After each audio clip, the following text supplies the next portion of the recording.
네. 오늘 사실 공개를 하면 안 되는데 우리 목사님께서 다 말씀을 하셔서 저희 교회는 지금 비밀로 하려고 하거든요. 네. 말씀을 해주셔가지고 여러분 너무 걱정하지 마시고 아마 잘 마치고 갈 것 같습니다. 너무 불쌍한 눈빛을 보지 마시고 주실 하나님의 말씀만 전하고 듣고 깨닫고 결단하는 시간 되었으면 좋겠습니다. 제가 이전하신 이 성전을 목사님과 함께 둘러보는데 얼마나 아름답고 너무 아늑하고 좋은지 모르겠어요. 잘 준비된 교회, 하나님께서 쓰시는 교회가 되셨으면 좋겠습니다. 우리 목사님이 또 저와 함께 추억을 얘기해 주셨는데요. 그렇습니다. 참 학교 다니고 또 엉뚱한 하나님을 모욕하는 그런 사람들과 또 어떤 투쟁도 하고 삶으로 살아내려고 애썼는데 그런 목사님 교회에 오게 되니 더할 나위 없이 기쁘고 정말 영광스럽게 생각합니다. 그래서 저는 제 인생을 이번 한 해 돌아보면서 생각나는 분들을 떠올려 봤거든요. 그 중에 우리 예그린교회 예그린교회 성도님들이 바로 그런 분이셨으면 좋겠어요. 그런 의미에서 제가 두 사람이 좀 생각이 났습니다. 이 제단을 오면서 확실히 인상 깊은 추억이 남겨졌는데 하나는 중과의 만남이었고 하나는 조폭과의 만남이었습니다. 사실 전에도 비범한 사람들 만나긴 했지만 제 삶에 주시는 은혜가 이 두 사람을 통해서 깨닫는 바가 있었어요. 먼저는 중인데 예전에 마가의 다락방에 오신 분들은 아시겠지만 박보영 목사님이 집회를 하실 때 한 중이 승복을 입고 딱 앉아 있었습니다. 그리고 웃으시는 분들 아실 모양입니다. 이분이 또 예배 도중에 화장실 가고 싶다고 일어나서 뒤로 나가는데 전 성도들이 너무 놀래가지고 그분을 보느라 목사님의 말씀을 놓쳤던 적이 있었어요. 이분이 왜 마가의 다락방까지 오시게 되었느냐? 어느 날 본인이 너무 허리가 아팠대요. 허리를 오랫동안 아팠는데 어느 날 꿈을 꿨는데 한 호숫가가 보였고 거기 이렇게 맑은 물이 고여 있는데 그 옆에 어떤 한 사람이 그분 표현으로 설법을 하고 있었대요. 쉽게 말하면 이제 설교를 하고 있는 거죠. 그것을 보고 있으면서 사람들이 이렇게 그거를 듣고 있었고 너무 갑자기 갈증이 나서 그 앞에 있는 그 시냇물을 이렇게 마셨는데 그 호숫물을 마셨는데 너무 시원하고 달콤한 물이었대요. 그리고 이제 꿈에서 깨어났는데 그 굉장히 극심한 통증을 가졌던 허리가 깨끗이 나은 거예요. 그러니까 이분이 너무 놀래서 아니 어떻게 이런 일이 있을 수 있지? 근데 꿈을 생각해 보니까 저분이 누구냐고 그 호수 옆에 있는 저분이 누구냐고 했을 때 박보영 목사님이라고 그러더래요. 꿈에서 누군가가. 그래서 이제 그분이 찾고 찾아 마가의 다락방까지 오시게 된 거죠. 본인의 허리는 이제 막 병원에서도 잘 안 낫고 했던 것이 그냥 치료가 되어 버리니까 그렇지 않겠습니까? 어느 날 목사님이 전화가 오셨어요. 이 사람을 바꿔보라고. 여러분 제가 어떻게 바꾸겠습니까? 그래서 제가 교제를 하기 이제 시작을 했는데 연락을 하는데 제가 이런 마음이 있었어요. 그래도 이분이 체험이 있으시니까 복음을 전하기가 좀 쉽지 않을까 생각을 했습니다. 그런데 확실히 자기가 쌓아온 것이 허물기는 쉽지가 않더라고요. 이 마음에 불교의 가르침이 가득 차 있으니까 쉽지가 않습니다. 전화로 하는 것도 한계가 있고 그래서 우리 만나자 그랬습니다. 그랬더니 이분이 선뜻 만나재요. 그래서 제가 한 가지 짓궂은 장난을 치고 싶었습니다. 이 사람이 진짜인가 가짜인가 테스트를 하고 싶었는데 그분하고 명동에서 만났습니다. 그 명동 근처에 유명 갈비탕 집이 있어요. 제가 이분을 이제 식사를 대접을 하는 거죠. 그래서 이제 그 맛있는 갈비탕을 2개를 딱 시켰어요. 그리고 이분이 정말 고기를 먹나 안 먹나 봤습니다. 저는 내심 이런 답을 기대했습니다. 저는 국물만 먹습니다. 이러실 줄 알았는데 맛있네요. 그래서 그냥 고기까지 그냥 싹 비워. 이거 땡이구나. 땡스. 어쨌든 참 제가 테스트를 했을 때는 요즘 많이 바뀌었나 보다 그쪽 사람들도 많이 바뀌고 그렇게 쉽게 가시는 모양이구나 생각했어요. 그리고서 그냥 헤어지기 아쉬우니까 이제 카페를 갔습니다. 카페에 들어갔는데 승복 입은 분이 들어오니까 그 카페에 있는 사람들이 다 화들짝 놀래요. 그렇지 않겠습니까? 그러면서 그때부터 이 많은 테이블에 주목을 받기 시작하는데, 제가 테이블에 딱 앉자마자 막 수다스럽게 떠들던 어떤 아주머니가 승복 입은 사람이 옆에 오니까 눈이 이만해지고 얘기를 하고 있다가 본인 몸을 우리 쪽으로 잔뜩 기울이시더라고요. 너무 티가 나요. 귀가 이만해져가지고 무슨 얘기를 하나 이러고 있는 거예요. 그렇게 티가 나게 행동하시면 안 되는데. 그리고 이제 예수님 얘기를 딱 하자 예수님의 예자가 들리니까 바로 스프링처럼 몸이 정말 이러고 있다가 휙 돌아가시더라고요. 제가 이제 그분에게 이제 얘기를 했습니다. 이름이 뭐냐? 내가 좀 기도를 해드리려고 한다 그랬더니, 불교에서 그 부모가 지어준 이름은 송명이니 그런 송명은 세상 이름이라 이름을 부르지 않는데요. 그래서 자기는 평온, 평화다. 나를 평온이라고 불러달라 그러더라고요. 근데 제가 볼 때 평온이 전혀 없어요. 진짜 평온이 없고 근심 그 자체인데 번민과 근심에 가득 차 보였습니다. 왜 그러냐? 여러분 대화를 해보니까 이분이 이성에 관심이 있어요. 결혼이 하고 싶은 거예요. 결혼이. 가정도 꾸리고 싶은 거예요. 아유 뭐 얘기 다 했죠. 그죠? 근데 산에서 뭐 하시냐는 거예요. 그죠? 결혼을 하고 싶으면 산에 내려오셔야죠.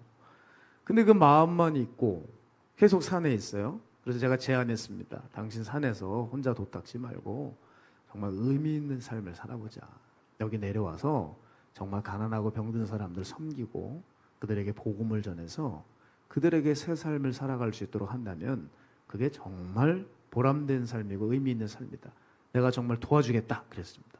그랬더니 한참 있다가 뭐라 그러냐면, 근데 제가 명분도 없이 어떻게 갑자기 절에서 나오냐는 거예요. 이렇게 하면은 그쪽에서 아주 역정을 낼 게 뻔하다는 거예요. 뭔가 사유가 있어야 될 것 아니냐. 왜 이렇게 예수 믿는 사람들은 이렇게 급하고 급진적이냐 그러더라고요. 근데 얘기를 너무 잘한 거예요. 당신 말이 맞다. 기독교는 원래 급진적이다. 정말 예수님을 만난 사람들마다 결단하고 돌아선다. 그런데 왜 돌아서지 못하냐? 예수님을 정말 만나지 못했기 때문에 우리가 뭔가가 미적지근하고 느린 거다. 예수님 믿고 정말 변화되면 확 바뀌게 되어 있다. 그랬더니 이분이 가만히 있어요. 그리고 수심에 여전히 차 있어요. 제가 결과를 말씀드릴게요. 이분 어디 있게요? 네, 맞아요. 아직도 산에 계세요. 서울 그 산에, 모 산에 갇혀 있습니다. 물론 좋은 열매가 있을 거라고 믿고 제가 이제 계속 시도를 하고 있지만, 제가 그분을 섬기면서 깨달은 것은 뭐냐면, 주님을 따르는데 정말 방해가 되는 것이 있는데 그게 뭐냐? 다른 게 아니라 나 자신이더라고요. 여러분, 남 핑계할 게 없고요. 자기가 살아온 익숙한 삶, 또 그 스타일, 사고방식, 가치관, 그게 나를 변화시키기 힘든 거지 무슨 외부에 있지 않습니다. 어떤 교회를 잘못 만나서도 아니고 목회자의 말씀이 문제가 있는 것도 아니라 가만 보면 자기가 살아온 삶을 버리지 못해서 잘 안 돼요. 저는 그분이 조금이라도 빈틈이 보인다고 생각을 했는데 들어가면 들어갈수록, 만나면 만날수록 괴롭고 답답해요. 왜냐하면 자기의 것이 완전히 고착화되어 있다는 거예요.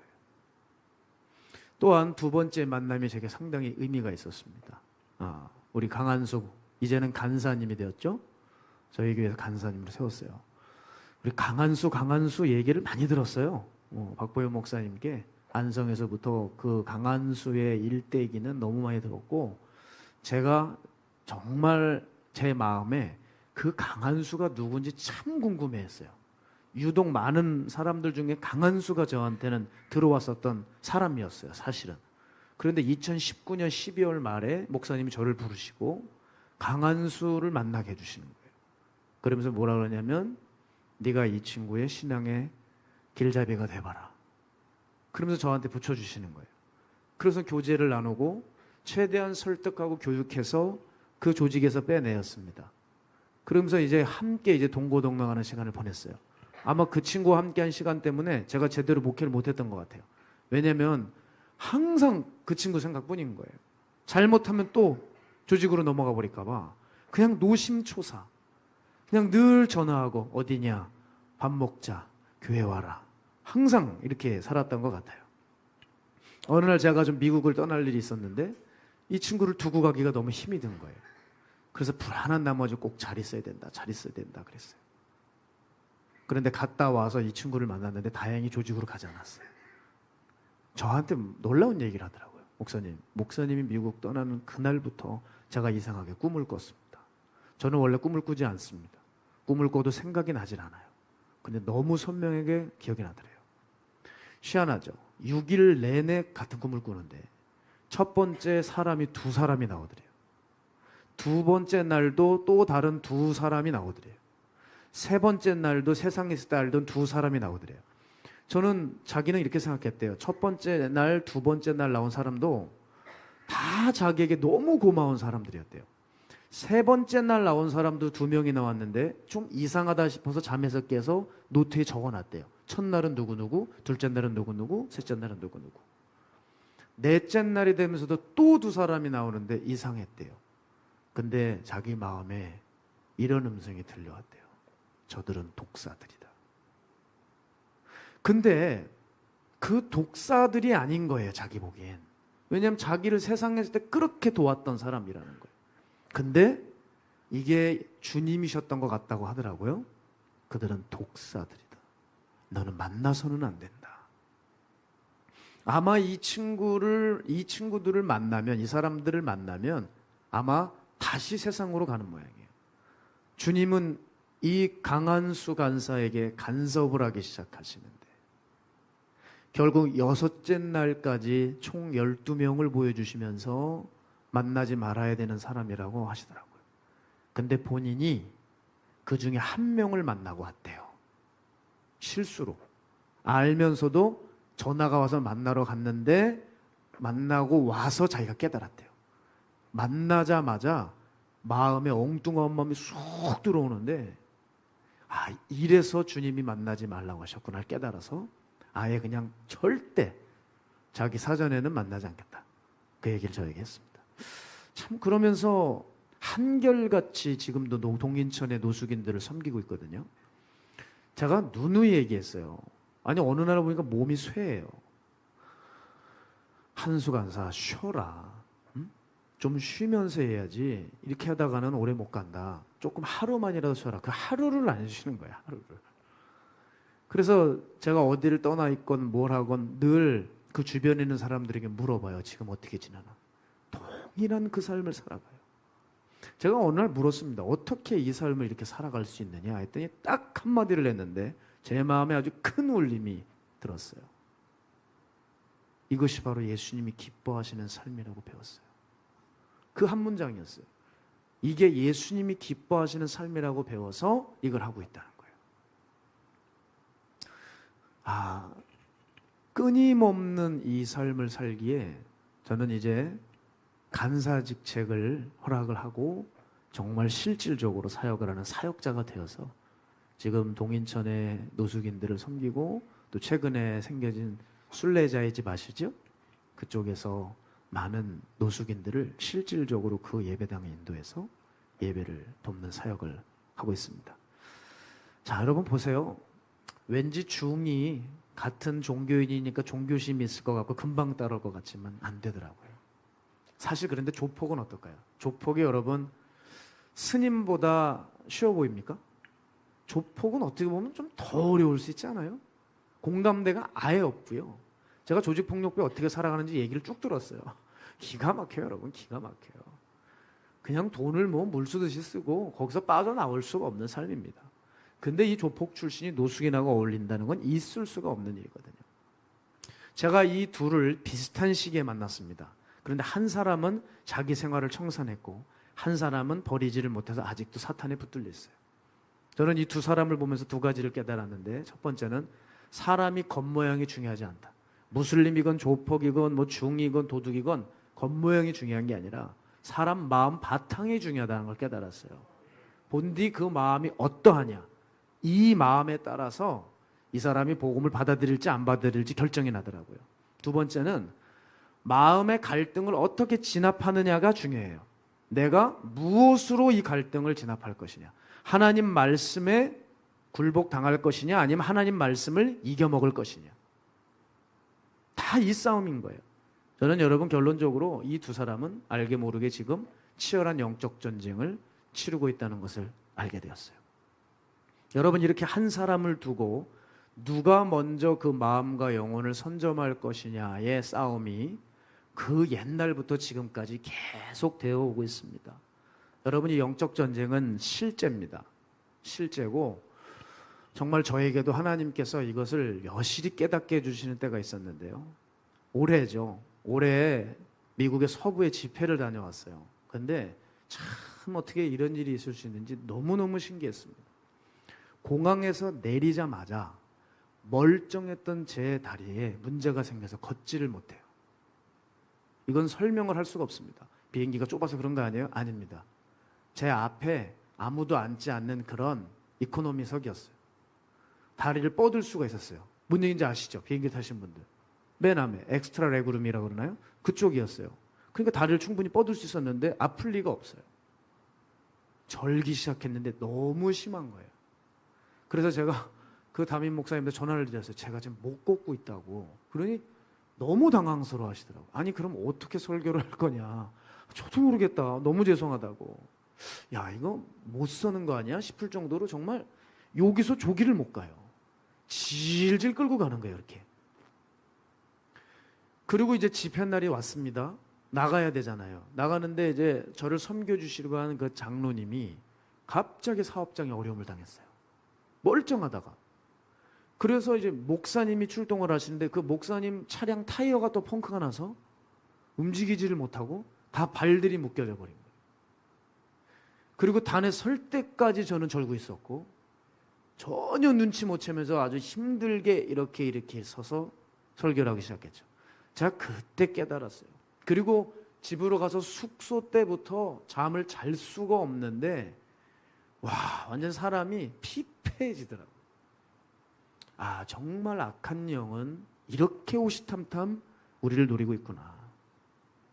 그때 늘 목사다 보니 영적 전쟁을 다룰 거 아니겠습니까? 그런데 이해할 수 없는 그 현실에 제가 부딪히고 그때 그 집회의 관계자분들이 아, 정말 이 마귀가 실제한다는 사실을 다 깊이 깨닫는 시간이 되었어요. 그때 왜 하나님이 이런 일을 겪게 하셨을까? 저보고 방심하지 말라고 저를 깨워주셨던 것 같아요. 저는 확신하고 또 확신하건대 이 예배는 영계의 일입니다. 우린 그냥 드리는 것 같지만 이건 영계의 일이에요. 성령이 여러분의 영혼을 먼저 차지하느냐, 마귀가 여러분을 차지하느냐, 이 싸움이 지금도 치열하게 벌어지는 거죠. 예배는 성령과 악령의 치열한 전쟁이 벌어지고 있는 현장입니다. 사실은요, 성령님을 누가 당하겠어요? 그죠? 성령님이 무조건 이기시는 싸움입니다. 그런데 이상하게 성령님이 이기시는 것 같지가 않죠. 왜냐하면 사람이 문제예요. 사람이 무엇을 선택하느냐에 따라 성령님이 역사하실 수도 있고 손을 거두실 수도 있거든요. 성령님이 무조건 이기는 싸움인데 사람이 성령님을 선택하지 않아요. 그래서 항상 뭔가 성령과 악령과 치열하게 싸우는 것 같이 보이는 것이죠. 사랑하는 여러분, 오늘 성령님을 선택하시기 바랍니다. 우리의 마음과 생각을 성령께 드렸으면 좋겠어요. 오늘도 한 영혼을 둔 줄다리기가 치열합니다. 성경을 보면 이런 얘기가 나오는데 바로 5명의 등불에 기름을 준비하지 않은 그런 처녀들이죠. 사실 이 얘기 어렵게 해석할 필요 없습니다. 이 사람들은 전쟁에 진 사람들이에요. 마귀의 수면제를 먹고 깊이 잠든 사람들이죠. 오늘날도 이와 같이 등불에 기름을 준비하지 못한 마귀의 수면제를 먹어서 잠자고 있는 사람들이 왜 없겠냐는 거죠. 몇 달 전이었습니다. 참 황당한 기사를 본 것 같아요. 아시아나 항공. 제주도에서 대구로 가는 그 비행기, 항공기가 착륙 10분 전에 뒷문이 열렸다는 거예요. 야, 저는 그걸 보면서 어떻게 이런 일이 일어날 수 있냐. 아니, 어떻게 멀쩡한 항공기가, 아니, 21세기 대한민국에서 이렇게 기술이 발달한 나라에서 항공기 뒷문이 착륙 10분 전에 열려버려서 9명이 호흡곤란 증상에 병원으로 후송을 가야 될 급한 중증을 앓게 되고 제가 왜 이런 일이 벌어졌나 했더니 30대 남자가 문을 열려고 해서 성공한 거예요. 아니 그러면 저는 이런 생각이 들었어요. 거기 아니 스튜어디스는 없고 직원은 그 기내에 없었나? 매뉴얼은 없었나? 있을 거 아닙니까? 근데 뚫려버린 거예요. 언제 무슨 일이 일어날지를 아무도 모른다는 거지요.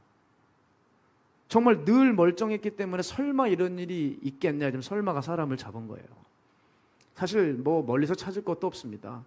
17만 군대를 자랑하는 이스라엘이 3만밖에 없는 하마스에게 이 공격을 당한 거 보시란 말이죠.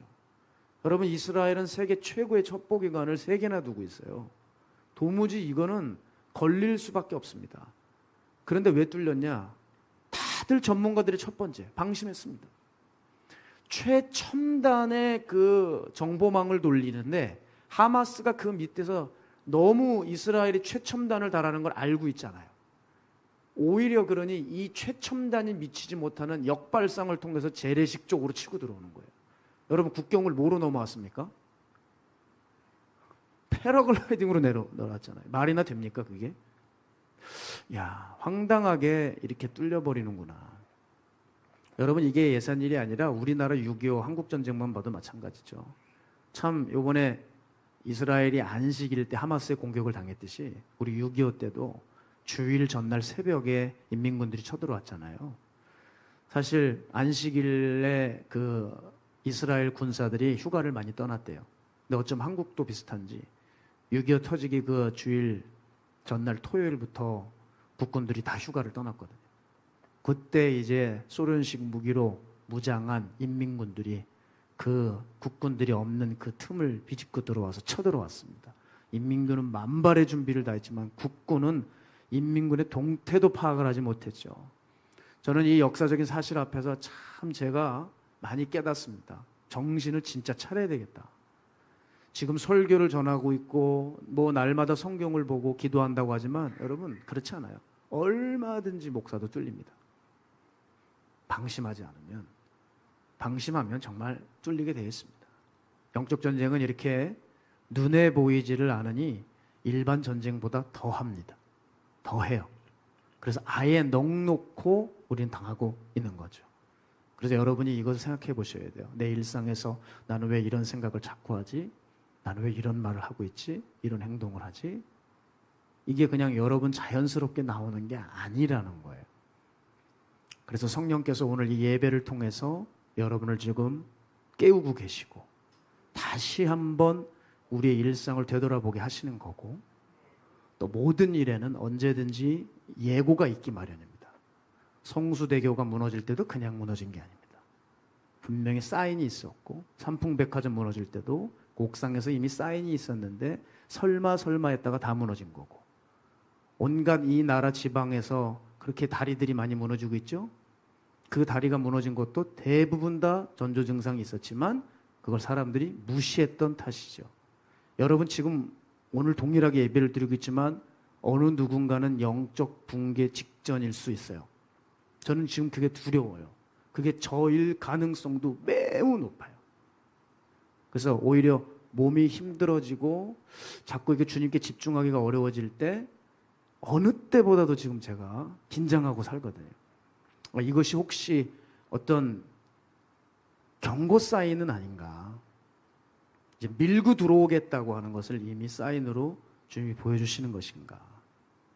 따라서 여러분, 우리는 오늘 이 시간도 전쟁터에 여러분 있는 것이고, 여러분의 가정으로 돌아가셔도 여러분 결코 쉴 수가 없는 전쟁터라는 것이죠. 따라서 우리 매주일 우리 목사님을 통해서 전해지는 말씀을 통해 여러분 날마다 깨어 있으셔야 돼요. 예수님은 이 땅에 오셔서 사람을 품고 세우신 것만 하신 게 아니라 복음서를 잘 보면 이 땅에 대해 얼마나 많은 경고를 하셨는지 몰라요. 그런데 정말 옆에 있는 제자들조차도 안 듣고 겟세마네 동산에서 잠들었죠. 그러다가 시험을 크게 들었잖아요. 자, 예수님이 옆에 계셔도 듣지 않았던 것이 인간 악한 본성이라는 거예요. 자, 그런 의미에서 솔로몬 왕을 봐도 저는 참 이 솔로몬을 보면 그냥 아깝다라는 생각이 좀 들더라고요. 모든 걸 갖췄고 배경도 좋고 그 아버지가 다윗이에요. 최고의 멘토가 옆에 있었어요. 최고의 스승이고 최고의 사람이 옆에 있는데도 불구하고 그는 무너져 버렸다는 거죠. 그리고 전무후무한 은사를 주셨어요. 게다가 무소부위의 권력을 가진 왕입니다. 근데 무너졌어요. 왜? 하루하루 젖어드는 작은 것들로부터 허물어졌어요. 그 첫 단추가 뭐냐? 이집트 공주를 데려오는 일이었어요. 왜냐하면 이건 정략 결혼이었거든요. 그런데 솔로몬이 그 부임하자마자 왕의 권력을 잡자마자 한 게 이집트 공주를 왕비로 삼은 건데 이게 아주 잘못된 큰 오산이었다는 거죠. 이 나라는 누가 다스리고 있는 나라예요? 하나님이 다스리고 있는 나라예요. 그럼 솔로몬은 뭘 해야 돼요? 기도하면 돼요. 하나님께 물으면 됐는데 자기 생각에는 더 평화로고 완벽한 나라를 만들기 위해서 정략 결혼을 선택했습니다. 처음에는 이집트 공주 하나 데려오는 것 같았지만 나중에 몇 명 데려와요? 1000명 데려오죠. 1000명 데려왔다는 걸 뭘 상징하냐? 1000명의 귀신이 이스라엘에 들어왔다는 것이죠. 그런 의미에서 이스라엘은 쑥대밭이 됩니다. 여러분, 신앙은 전쟁이에요. 내가 말씀과 기도에 사로잡히지 못하면 다른 것이 우리를 사로잡고 마는 거예요. 예전에 중국의 마오쩌둥이 이런 얘기를 했습니다. 혁명의 관건이 있대요. 혁명. 그것이 뭐냐? 사람의 의식을 잡는 것이 혁명의 관건이다 그랬어요. 의식개조, 사상개조를 얼마나 강조했는지 모릅니다. 여러분, 말이 고급스럽지 그 문화혁명을 일으켰죠? 그때 대약진 운동 때 최근에 학자가 다시 연구를 했어요. 몇 명을 죽였나? 5200만 명을 죽였어요. 5200만 명. 마오쩌둥이 사상개조한다고. 5200만이면 우리나라 인구 다 죽인 겁니다. 사람들의 의식을 사로잡는 것이 관건이라고 그러면서 마오는 얘기했어요.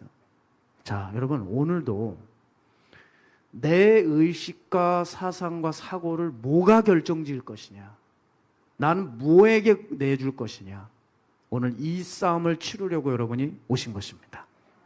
그 중은 자기를 버리질 못했고요, 이 한수 간사는 말씀에 자기를 넘겨주기로 결정을 해서 지금까지 영적으로 살아있게 된 거예요.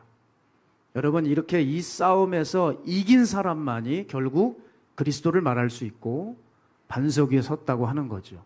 근데 그 싸움에 지게 되면은 항상 교계가 시끄러워집니다. 저는 넷플릭스를 보면서 나는 신이다라고 하는 그 다큐멘터리 보셨죠? 저는 그렇게 생각해요. 그 사람들 뭐라고 할 게 아닙니다.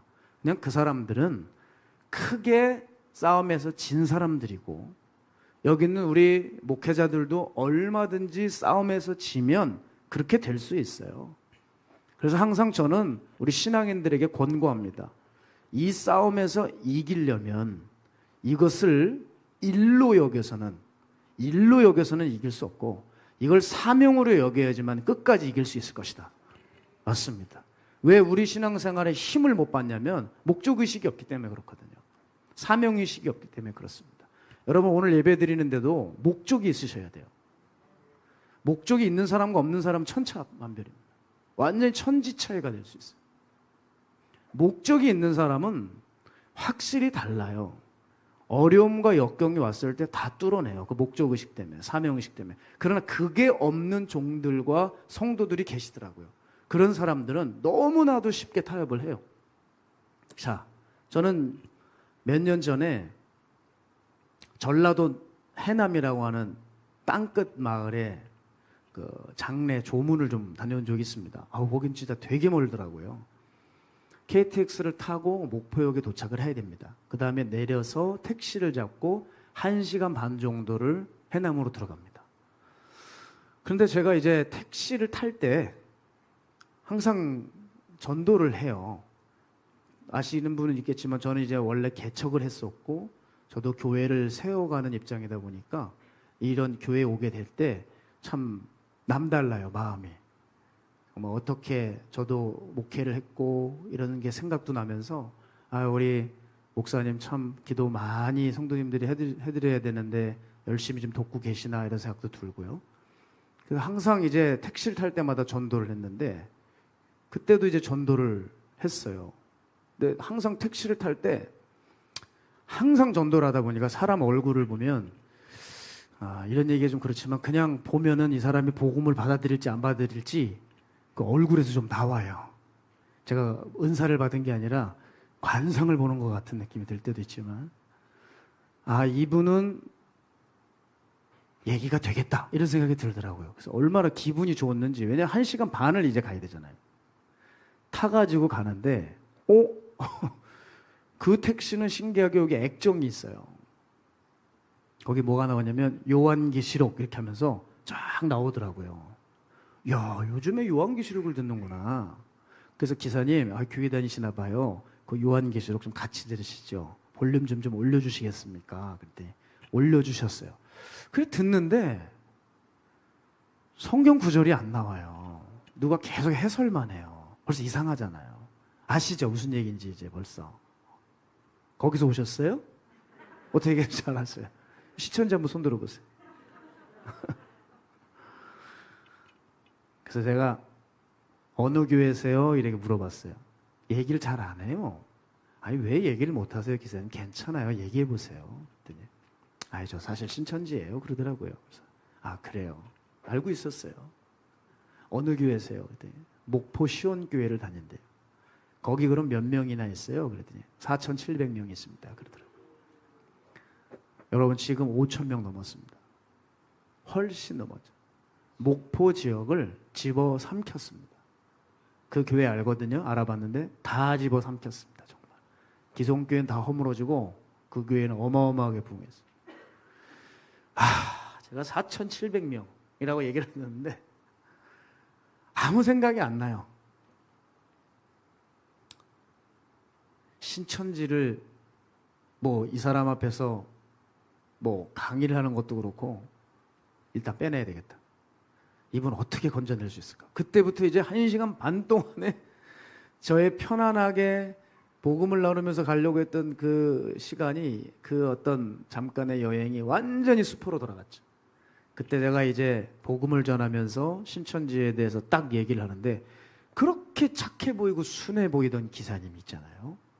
신천지에서 빼내려고 하고 잘못된 것에 대해서 지적을 하니까 세상에 그 눈빛이 달라지더라고요. 싹 변하는데 소름이 끼치더라고요. 태도가 바뀌어요.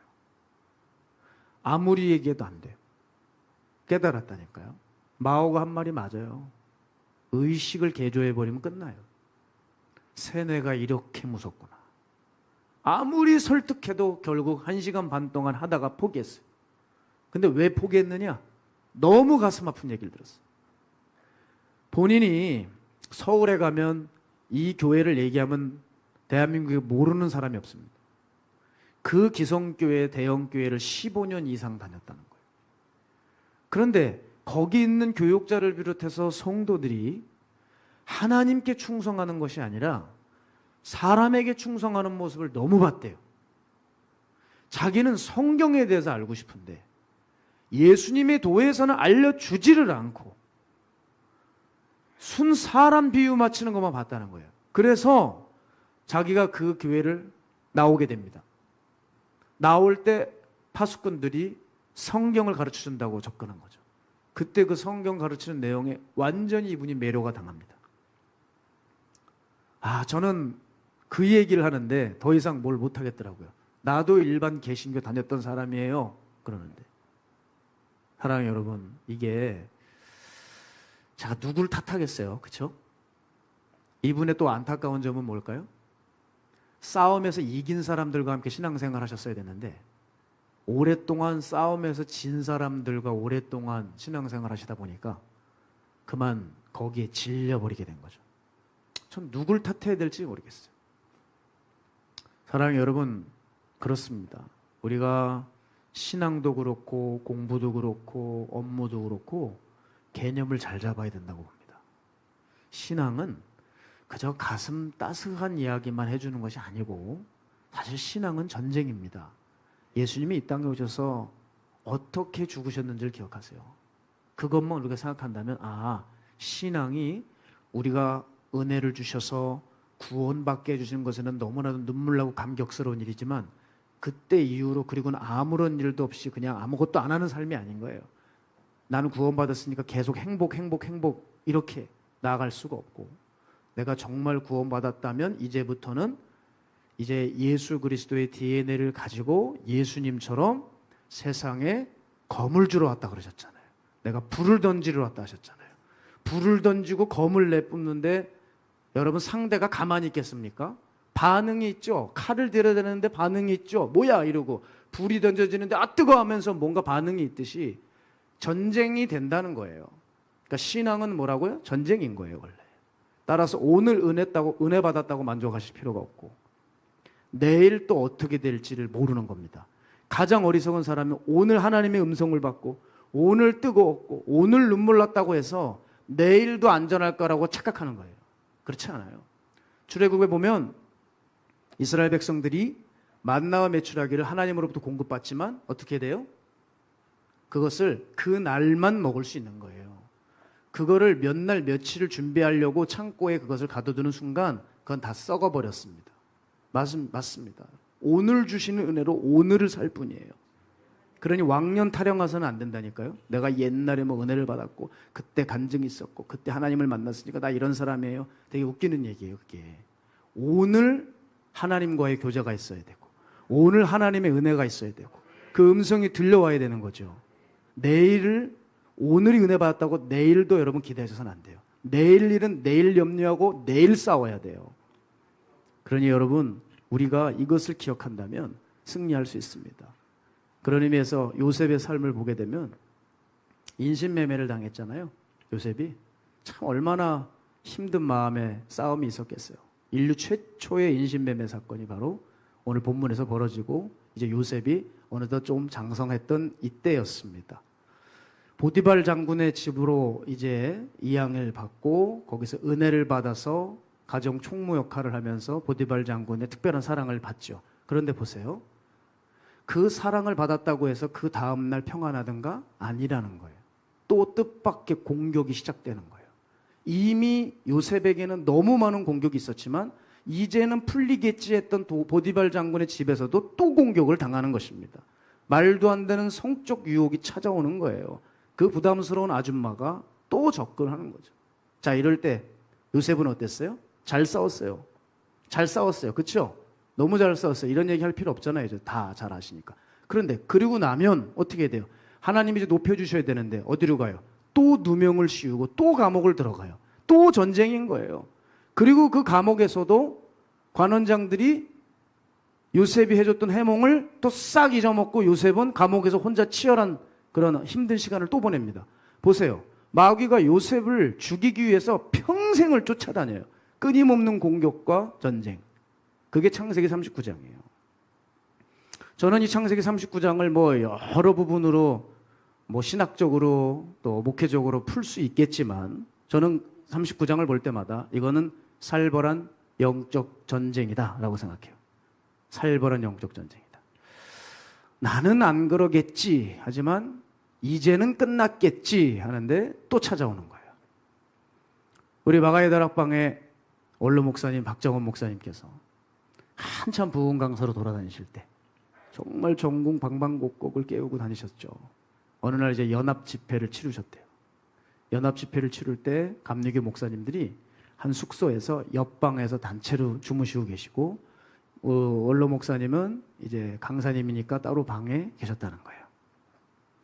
이제 그때가 아마 겨울 때였는데 목사님이 이제 주무시고 계셨대요. 주무시고 이제 옆방에서 목사님들은 주무시고 본인도 이제 잠에 들려고 할 그 무렵이었는데 갑자기 찬바람이 휙 불더래요. 그러면서 이마를 확 스치는데 너무 찬바람이라. 그렇잖아요. 겨울바람이 차잖아요. 화들짝 놀라서 이게 어디서 바람이 들어오는 건가? 다 막혀 있는데. 이렇게 봤더니 문이 열리더래요.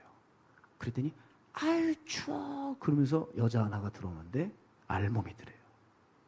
그러면서 이불로 오더래요. 원로 목사님이 여러 생각이 들더래요. 이걸 어떻게 해야 될까?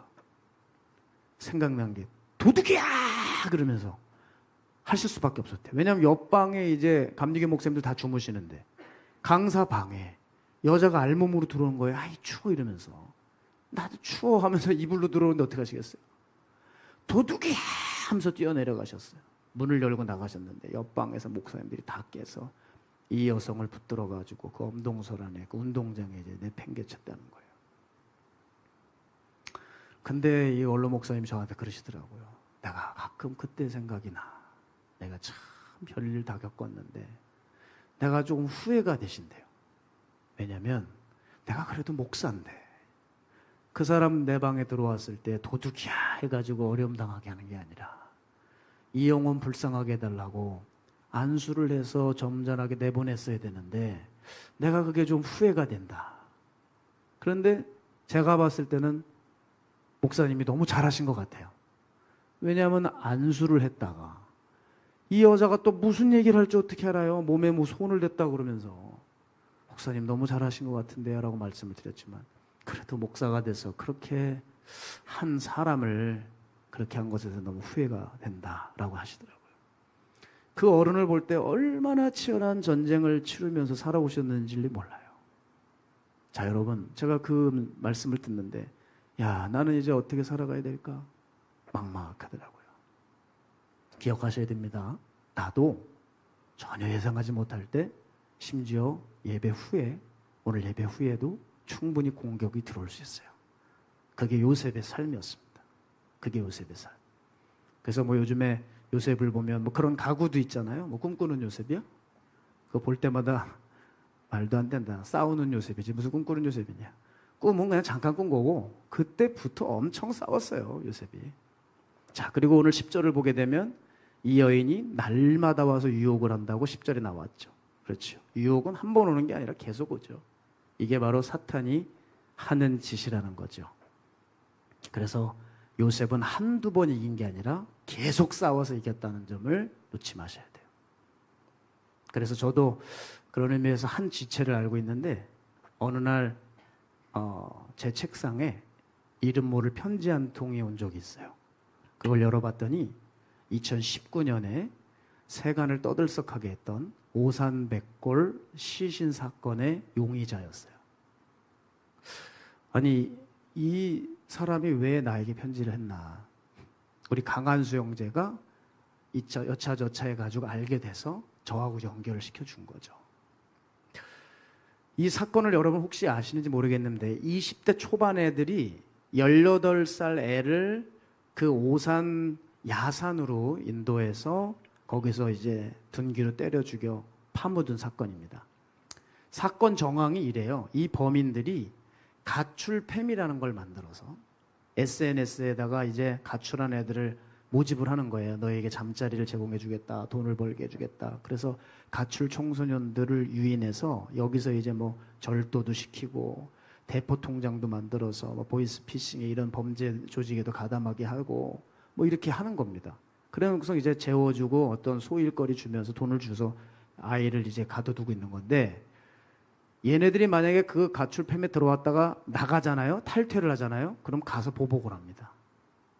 근데 18살 애가 여기 들어왔다가 너무 힘드니까 나가버린 거예요.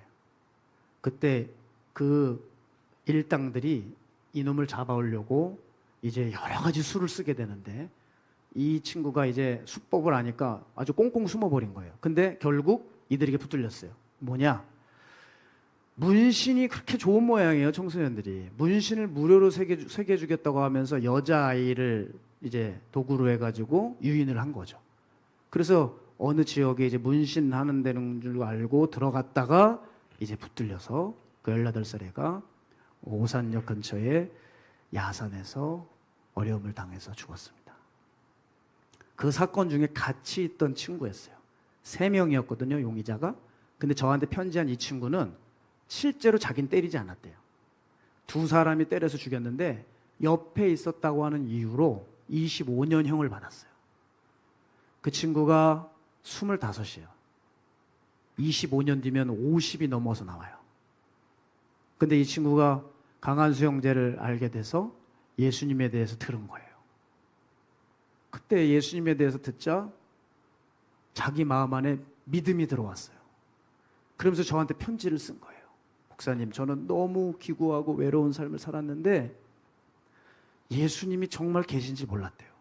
누구 한 명이라도 예수님에 대해서 알려줬다면 나는 이 삶을 살아가지 않았을 거래요. 나를 위해 기도해 달라고, 내가 출소하게 되면 나를 좀 바른 길로 인도해서 구원받게 인도해 달라고 하는 편지 내용이에요. 여러분, 그 글을 제가 참 읽기가 어렵더라고요. 얼마나 힘들게 한자 한자 썼는지. 이렇게 진실된 편지가 없는 거예요. 한 번의 패배였어요. 딱 한 번의 패배였는데 너무나도 끔찍하고 처절한 결과를 낳은 거예요. 사랑하는 여러분, 이 친구만 지금 영적으로 진 게 아니죠. 그러나 이 친구가 이렇게 삶을 산다면 50이 돼서는 그래도 구원받은 자녀가 될 수 있는 거예요.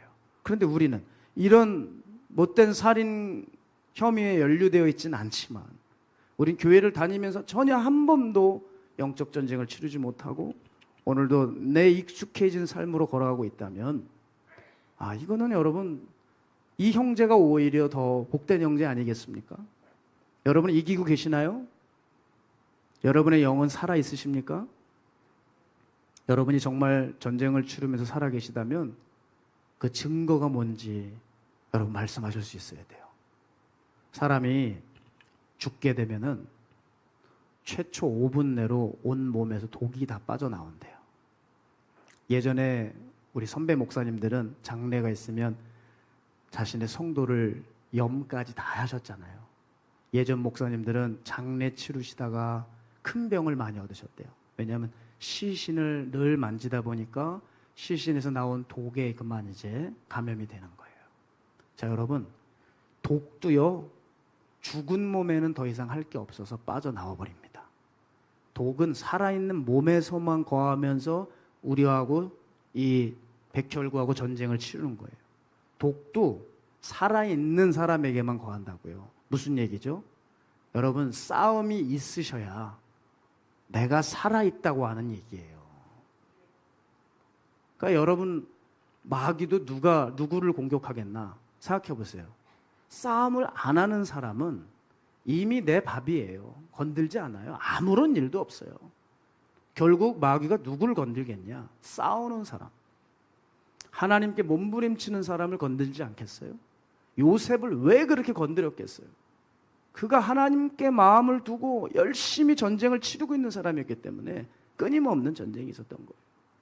사람들이 교회 역사 중에서 생명력이 가장 좋았던 때가 언제냐고 묻는다면 여러분, 다 우리는 모두 초대교회라고 일창하실 겁니다. 근데 왜 초대교회를 꼽냐는 거예요. 그거 답을 내리셔야죠. 그냥 초대교회 습관적으로 하시면 안 되고요. 왜 초대교회가 생명력이 뛰어나냐? 치열한 전쟁이 있었다는 거예요. 초대교회 때만큼 치열한 전쟁이 있었습니까? 그렇죠? 진리를 사수하기 위해서 피비린 나는 전쟁이 수도 없이 있었다는 거예요. 그러니까 나중에 강대국 로마도 그 대단한 로마도 그리스도인의 열정 앞에 무릎을 꿇었죠. 저는 왜 우리 한국교회가 점점 어두워지고 있나? 이유는 간단하다고 생각해요. 전쟁이 그쳐져 버렸어요, 교회에서. 의를 위한 전쟁이 없어져서 교회는 어려워진 것이라고 저는 확신합니다.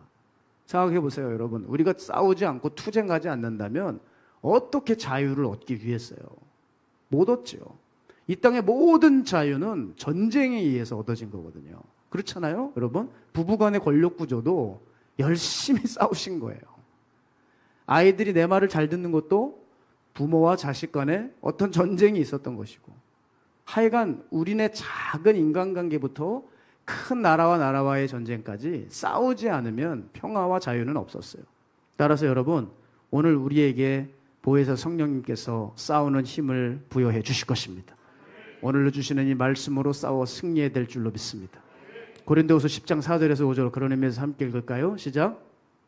우리의 싸우는 무기는 육신에 속한 것이 아니요 오직 어떠한 견고한 진도 무너뜨리는 하나님의 능력이라.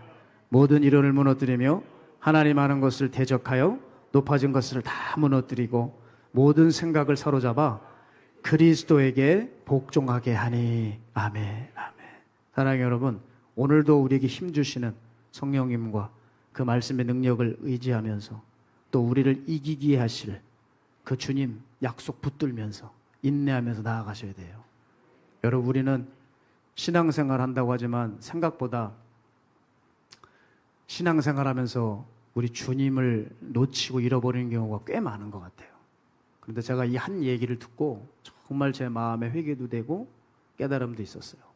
자, 제가 우연히 읽게 된 내용인데 동물학자들이 이런 얘기를 하더라고요. 여러분, 털 많은 동물들의 본성 중에 하나는 불을 싫어한대요. 그렇지 않겠습니까? 털이 있기 때문에 불 붙으면 자기는 죽는 걸 아는 거죠. 그 털 있는 짐승은 본능적으로 불을 싫어하는데 동물원에 가보고 쇼 같은 데 보면은 이 불 붙은 원을 맹수들이 툭툭 뛰어넘잖아요. 그죠? 이게 보통 힘든 일이 아닌 거예요. 사실은. 그 사람들이 궁금해하는 거예요. 아니, 저 조련사가 얼마나 훈련을 잘 시켰으면 저렇게 맹수들이 잘 뛰어넘을까? 어떤 훈련을 잘 시켰기에 저게 될까? 우린 그렇게 생각하잖아요. 근데 조련사는 뭐라고 그러냐면 그게 아니래요. 무작정 저 훈련을 시키는 게 아니라 조련사가 가장 중시 여기는 게 뭐냐면 그 조련사와 동물 간의 교감이 이루어져야 된대요. 그리고 믿음이 서로 간에 생겨나야 된대요. 즉 호랑이나 사자 같은 맹수가 불붙은 원을 뛰어들어갈 수 있는 건 바로 다른 게 아니라 조련사, 자기 주인에 대한 믿음 때문에 뛰어든다고 하더라고요. 동물들이 바로 불붙은 원을 뛰어들기 전에 뭘 하느냐? 자기 주인을 얼굴을 바라본대요. 그 맹수들이 그 조련사의 눈을 바라보고 한참 있다가 뭔가 자기 마음 안에 깨달음이 오고 그러면서 달려간다 하더라고요. 저는 그 얘기를 들을 때 가슴이 뭉클했어요. 야, 자신이 불에 타 죽을 수도 있는데 주인을 믿기 때문에 뛴대요. 자기 목숨보다 자기 주인에 대한 믿음이 귀해서 뛴대요. 여러분, 이게 사실 우리들이 주님에 대한 태도여야 되지 않겠습니까? 그렇습니다. 여러분, 믿음은 우리의 본능을 뛰어넘게 합니다. 참으로 두려운 상황이지만 불안할 수밖에 없는 상황이고 도망가고 싶고 걱정이 태산 같을 때일지라도 그 믿음은, 내 주인에 대한 믿음은 온갖 불안의 파도를 잠재운다고 하는 것이죠. 우린 그렇게 싸워나가야 돼요. 우리가 싸우되 어떻게 싸워나가요? 주인이 승리하게 하실 것이라. 주인의 말씀이 옳다고 하는 것. 주인이 나와 함께 하신다는 그 마음, 그 믿음으로 우리는 싸워야 한다는 거죠. 그렇게 우리가 이 싸움을 치르며 우리의 주인을 내가 아니라 그리스도께 분명히 두는 것, 그분을 주인으로 세우는 것, 이게 우리에게 이 영적 전쟁을 치룰 때 정말 우선되어야 될 작업이라고 저는 생각합니다. 그런 의미에서 제가 우리 하나님을 생각할 때 참 우리 하나님은 우리 인생의 주인이실 만하다. 제가 감히 이런 말을 할 수가 있게 되었어요. 역시 하나님은 하나님이시구나. 도대체 전혀 예상하지 못한 때, 전혀 황당한 때 하나님은 은혜를 주시고 다시 또 걷게 하시고 다시 또 나아가게 하시는 그 참 신기한, 정말 성경에 많은 저자들이 얘기하지만 정말 신묘막측한 하나님이시구나. 정말 그분은 선하시고 인자하시고 영원하시구나. 그게 제 삶에서 많이 깨달아요. 제가 이제 마가에달 합방교회 부임한 지 1년 반이 넘어가고 있습니다. 제가 사실 마가에달 합방에 부임할 때 제 마음에 그렇게 쉽지는 않았어요. 왜냐하면 너무나도 이곳은 영광스럽지만 우리 목사님께서도 개척을 하셔서 알지만 제 젊음이 다 들어가 있는 8년에 넘는 그 시간 동안에 함께했던 그 교회와 성도들을 두고 오는 것은 결코 제게도 쉽지 않았습니다. 와서도 늘 그 교회 생각뿐이고 성도들 걱정이었고, 근데 하나님이 이곳에 부임하게 하신 이후에 지난 교회를 걱정하는 일도 아니라 어떤 새로운 사역 가운데 하나님을 만나게 하는 것이 아니라, 제가 마가에달 합방에 도착하자마자 저를 만들어 가시는데, 제가 처음 마가에달 합방의 신학생 때부터 전도사 사역하고 그곳에서 찬양인도 하고 평일에서 집회하고 그 모든 일련의 과정들을 생각나게 하시면서 제 마음에 다시 불을 붙여 가시더라고요. 저에겐 이미 다 잊혀진 일이라고 생각했는데 마가의 다락방에 다시 오면서 저에게 다시 하나님의 역사하시기 시작했어요. 여러 가지 일이 갑자기 많이 생겼습니다. 제가 마음에 너무 지쳐서 산기도 한번 하는 것도 힘들었던 시간들이 있었어요. 그때 어떻게 내가 여기서 회복이 할 수 있을까? 야, 그래도 이렇게 귀한 곳에 왔는데 왜 예전과 같은 강한 힘과 확신으로 걸어가지 못할까? 얼마나 고민이 많이 됐는지 몰라요. 그때 이제 우연찮게, 정말 우연찮게 산에 올라가는데 사람들이 너무 많아요. 기도할 곳이 없었어요. 그 산이 처음엔 그런 산이 아니었습니다. 막 귀신 들려 내려오는 산이고 기도가 정말 안 되고 귀신의 역사가 셌던 산인데 이제는 성산이 돼서 이곳저곳에서 성도님들의 기도 소리가 들려요. 어느 날 보니까 기도할 곳이 없어요. 그래서 하산하는 거예요. 도대체 어디로 가야 될까? 곳곳마다 다 계시니까. 내려오고 있는데 하나님께서 잊혀졌던 장소를 생각나게 하시더라고요. 제가 맨 처음에 신학생 전도사 때 기도했던 그곳, 귀신의 집이 있었던 곳이 있어요. 거기가 생각이 나고 그 길만 하나가 딱 났어요. 이야, 맞아. 내가 여기서 기도했었지 처음에. 그래서 그쪽으로 걸어 들어가는데 어쩜 영락없이 그 집이 있고 모든 상황들이 있는데 제가 밤에 산에서 잠을 자며 기도했던 때가 있거든요. 거기 제가 잠을 잤던 그 조그마한 간이 화장실 같은 그것도 거기 그대로 있더라고요. 우연찮게 들어갔던 그 산길에 제가 한참 산기도를 시작할 그때를 그 방을 발견하게 하시고 그 속에 들어갔을 때 제가 되게 두근두근대고 설레더라고요. 왜냐하면 제가 산에서 잠을 잤던 때가 있는데 그때 두렵잖아요. 아무도 없는 산에서 잠자면서 기도하는 게. 근데 제가 거기다가 써놓은 게 있어요. 그게 생각이 나면서 그게 벌써 10여 년이 넘은 시간이 지났는데 아직도 설마 있을까 하고서 핸드폰 후레쉬로 비춰서 그걸 봤는데 세상에 그대로 있더라고요. 여호수아야 강하고 담대하라. 제가 그렇게 써놨어요. 왜냐하면 거기서 자야 되니까. 막 귀신들과 싸워야 될 것 같고 나도 정말 하나님의 종이 되고 싶어서 막 몸부림칠 때였거든요. 저도 두렵잖아요. 사람이니까. 세상에 그게 그대로 매직으로 써있는 게 어쩜 그대로 있는지. 그거를 보는 순간 하나님이 제 마음을 회복시키시더라고요. 그래서 눈물이 쏟아지고 거기서 다시 옛 생각에 젖어서 기도를 하는데 은혜가 다시 제게 임했어요. 그때 제 마음에 확신이 들었어요. 그래, 다시 싸울 거야. 내가 다시 나아갈 거야. 내가 힘을 내서 사역을 감당할 거야. 그때 하나님이 제게 힘을 주시더라고요. 그러면서 다시 내려왔어요. 그렇구나. 내가 잊었던 게 뭐냐? 기도해야지, 사역해야지, 뭐 해야지가 있는데 정작 내가 뭘 잃어버렸어요? 내 주인에 대한 믿음. 주인의 눈을 바라보는 그 작업이 어느새 사역은 하고 있고 목사는 됐지만 어느새 그것이 희미해져 간 거예요. 다시금 제가 그분의 얼굴을 바라보기 시작하면서 주님 저에게 새 힘을 주셨어요. 전혀 예상하지 못한 때에, 전혀 예측도 못한 때에 성도들이 그냥 산에 너무 많아 어디서 기도하자 하다가 내려오다가 들어간 그 자리에 전 거기서 하나님을 만났어요. 사랑하는 여러분, 하나님은 우리와 함께하고 있어요. 여러분은 지금 하나님을 느끼지 못하고 하나님은 나하고 너무 멀리 계시고 뭐 100마일, 10km, 100km 저 멀리 계신 분이라고 생각하지만 그렇지 않으시더라고요. 하나님은 언제나 항상 여러분 옆에 계셨고 우리가 하나님의 손을 놓고 주인의 눈을 바라보는 일을 잊어 세상을 바라봤을 뿐이지 그분은 항상 우리를 응시하고 계셨고요. 제가 이대로 제 마음에 죽어가면서 쓰러지는 것을 원치 않으셔서 전혀 뜻밖의 하나님의 방식으로 저를 다시 이렇게 세워주시는 그 모습을 보면서 아, 진짜 우리 하나님 살아계시다. 어쩜 하나님이 이렇게 역사하실 수 있을까? 전 그것을 깊이 깨달았습니다. 사랑하는 여러분, 이제 말씀을 마치겠습니다. 우리 지금까지 해온 것들 주님 다 보십니다. 주님께서 그것을 허물지 않을 것입니다.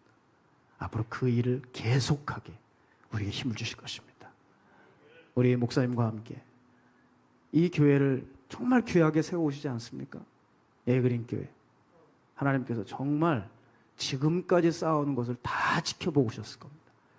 앞으로도 더욱 많은 열매를 맺게 하기 위해서 여러분 삶 가운데 또 간섭하시고 또 일하실 것이고 또 한 사람 한 사람 일할 수 있는 힘을 주시고 정말 마음이 지쳐갈 때 마음의 불을 허락하여 주시고 이 종에게 정말 예측하지 못했던 방식으로 찾아오셨던 것처럼 여러분 삶 속에 찾아오셔서 회복시키셔서 이 교회가 정말 반석 위에 세운 교회, 하나님 쓰시는 교회, 실제로 이 마지막 때 영적 전쟁을 제1번으로 잘 치르는 싸우는 교회, 그래서 결국엔 면류관을 거머쥐게 하시는 그 강력한 교회로 세워가실 줄로 믿습니다. 이 시간 함께 이 찬양하면서 우리 결단하면서 기도했으면 좋겠어요. 하나님, 오늘 우리가 이기게 하여 주십시오. 우리를 하나님의 사랑받는 자녀로 부르신 것이 아니라 그것을 넘어서 우리는 이 마귀의 견고한 진을 허물 수 있는 하나님의 전쟁 용사로 우리를 부르셨습니다. 여러분, 이때는 어떤 기독교의 쇠락의 때이기도 하지만 아셔야 될 것이 이제 전쟁의 때입니다. 가면 갈수록 전쟁을 치러야 하고 사단의 종들과 자녀들이 지금 곳곳에서 일어나고 있어요. 이제 우리들도 일어나서 그들을 싸워야 합니다. 수많은 골리앗들이 우리에게 다가오고 있습니다. 여러분도 전쟁 용사가 되셔서 각자의 물매를 준비해서 그 골리앗을 맞이하고 이기며 하나님의 영광을 드높이는 우리 예그린 교회 될 줄로 믿습니다. 우리 찬양하면서 통성으로 기도하겠습니다. 세상의 욕심이 내게 몰려올 때에 나의 힘으로 그것들 모두 이길 수 없네. 거대한 폭풍 가운데 위축된 나의 영혼 어찌할 바를 몰라 헤매이고 있을 때 세상의 유혹 시험이 내게 몰려올 때 나의 힘으로 온 그것들 나의 힘으로 거대한 폭풍 가운데 위축된 나의 영혼 어찌할 바를 몰라 헤매이고 있을 때 주를 찬양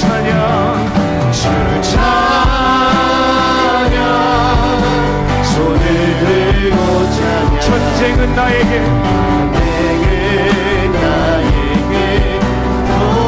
우리 주님이 친히 싸워주실 것입니다. 주를 찬양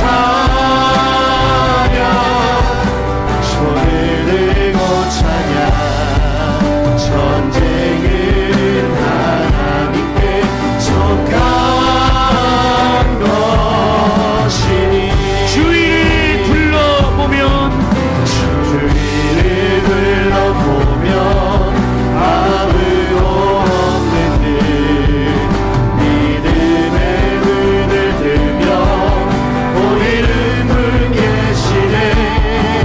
지금도 내 안에서 역사하고 계시네. 사망과 어둠의 권세 우리 전심을 다해서 주를 찬양 주를 찬양 손을 들고 찬양 전쟁은 나에게 속한 것 아니니 주를 찬양 손을 들고 찬양 전쟁은 우리 하나님께 전쟁은 하나님께 속한 내가 매일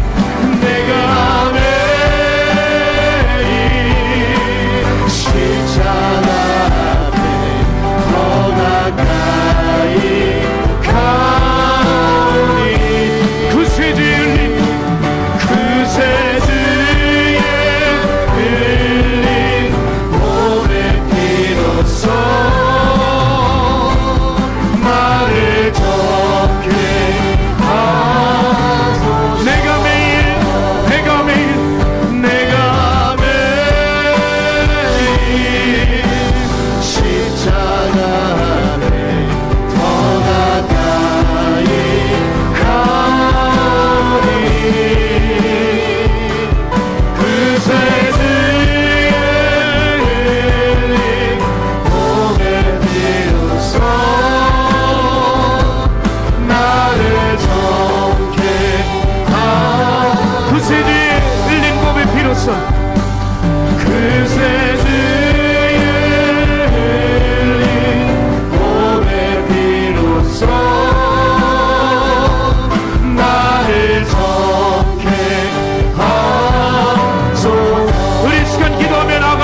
전쟁 하나님 녹록지 않습니다. 그러나 우리 주님이 계시기에 능히 이길 수 있습니다. 우리가 해야 할 일, 내 주인에 대한 믿음으로 나아가기를 원합니다. 어떤 환경과 어려움이 있을지라도 그 주님을 의식하며 나아갈 때 하나님 내 삶의 모든 풍파들 역경들을 주님께서 친히 이겨나게 하실 줄로 믿습니다. 하나님, 우리가 이제부터 싸우게 원합니다. 요셉과 같이 날마다 싸우게 원합니다.